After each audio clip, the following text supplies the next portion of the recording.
بسم اللہ الرحمن الرحیم۔ میرے آج کے قرآن لیکچر کا عنوان ہے تسخیر کائنات کا شکر کرو نہ کہ ناشکری۔ کائنات کو اللہ تعالیٰ نے کچھ اس طرح خلق کیا ہے کہ اس میں ہر آن تغیر ہے۔ اس تغیر کے باعث انسانوں کی معاشی احتیاجات یعنی ضروریات، نیسیسٹیز، آسائشات، کمفرٹس اور آرائشات، ایڈارنمنٹس بھی بدلتی رہتی ہیں۔ چنانچہ زمانے کے بدلتے ہوئے تقاضوں کے مطابق معاشی احتیاجات حاصل کرنے کے لیے انسان مجبور ہے کہ اشیاء کائنات کو مسخر کرے کہ جس کے متعلق کائنات کے خالق، مالک، رازق، رب اور حکمراں اللہ نے فرمایا وَسَخَّرَ لَكُم مَّا فِي السَّمَاوَاتِ وَمَا فِي الْأَرْضِ جَمِيعًا مِّنْهُ إِنَّ فِي ذَلِكَ لَآيَاتٍ لِقَوْمٍ يَتَفَکَّرُونَ۔ سورہ جاثیہ آیت 13۔ اللہ نے مسخر کر دیا تمہارے لیے وہ سب جو آسمانوں اور زمین میں ہے، بلا شبہ اس میں تفکر یعنی ریسرچ کرنے والوں یعنی سائنسدانوں کے لیے آیات ہیں۔ اشیاء کائنات کو مسخر کرنے والے علماء یعنی سائنسدانوں کو پھر اس تسخیر کا شکر انفاق فی سبیل اللہ سے کرنا ہوتا ہے کہ جس کا حکم دیتے ہوئے حکمراں اللہ نے سورہ نحل کی آیات 10 تا 14 میں فرمایا وہی اللہ ہے جس نے سمندر کو تمہارے لیے مسخر کیا تاکہ تم اس میں سے تازہ گوشت کھاؤ اور اس میں سے پہننے کے لیے زیور نکالو، اور تم دیکھتے ہو کہ کشتیاں سمندر میں پانی کو پھاڑتے ہوئے چلی جاتی ہیں، یہ اس لیے کہ تم اللہ کا فضل یعنی روزی تلاش کرو اور پھر اس کا شکر ادا کرو۔ چنانچہ جو سائنسدان تسخیر کائنات کی ناشکری انفاق فی سبیل اللہ کی عدم ادائیگی سے کرتا ہے تو اس سے شکوہ کرتے ہوئے حکمراں اللہ نے سورہ ابراہیم کی آیات 32 تا 34 میں فرمایا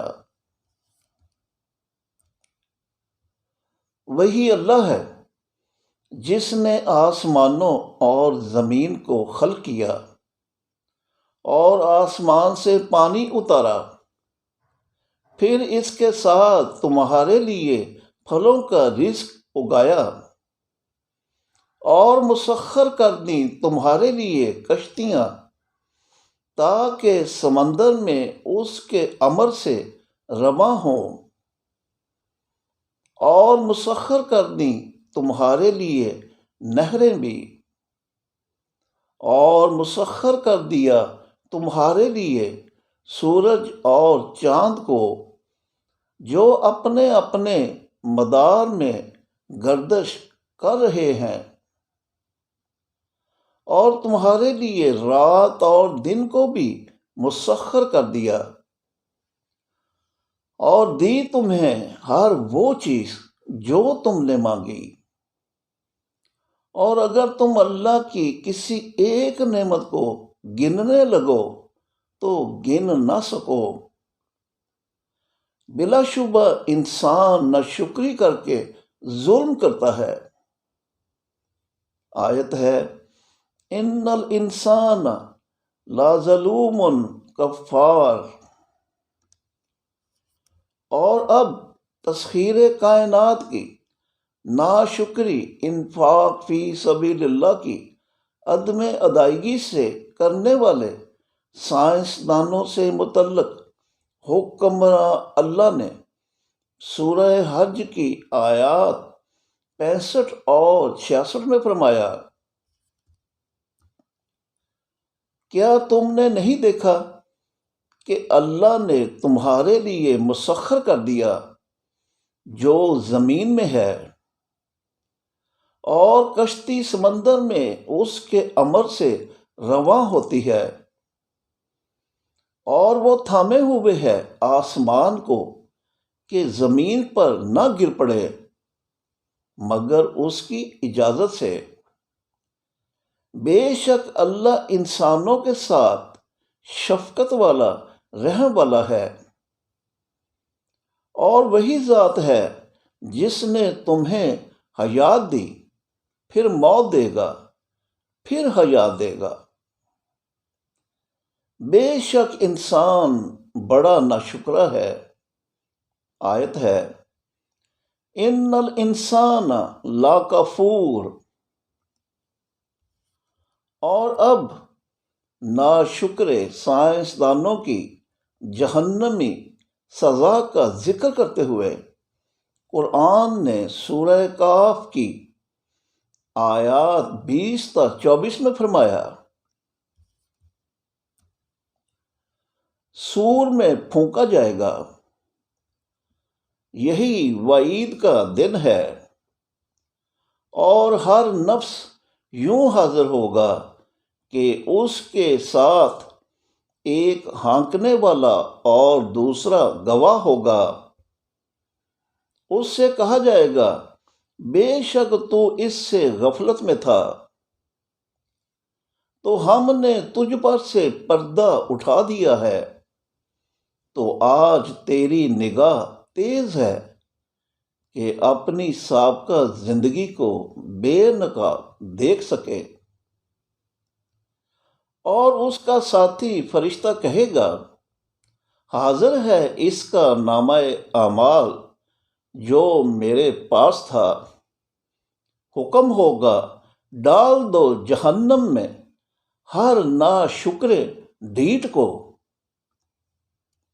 آخر میں اس سائنسدان کو خراج تحسین پیش کرنا چاہوں گا کہ جنہوں نے تسخیر کائنات کا نمایاں شکر ادا کیا، اور وہ ہیں پولینڈ کی ڈاکٹر مادام میری کیوری، جنہیں سائنسی خدمات پر سن 1903 میں فزکس اور سن 1911 میں کیمسٹری میں نوبل پرائز سے نوازا گیا، اور انہوں نے اپنی ایجاد ریڈیم کے حقوق کمرشل کمپنیوں کو فروخت کر کے لاکھوں پاؤنڈز کمانے کی بجائے اس سے مفت میں کینسر کے مریضوں کے علاج کے لیے دے دیا، اور کہا، یہ سائنس کے جذبے اور مقصد کے برعکس ہوگا۔ اس کے علاوہ ریڈیم کو ایک مہلک مرض کے خلاف بطور ہتھیار کے استعمال کیا جا رہا ہے، اس لیے مجھے اس صورتحال سے ناجائز فائدہ نہ اٹھانا چاہیے۔ ریفرنس: اخبار دنیا، 29 مئی سن 2015، صفحہ 11۔ میں اپنے لیکچر کا اختتام علامہ اقبال کے اس شعر پر کرتا ہوں، جو عالم ایجاد میں ہے صاحب ایجاد، ہر دور میں کرتا ہے طواف اس کا زمانہ۔ شکریہ۔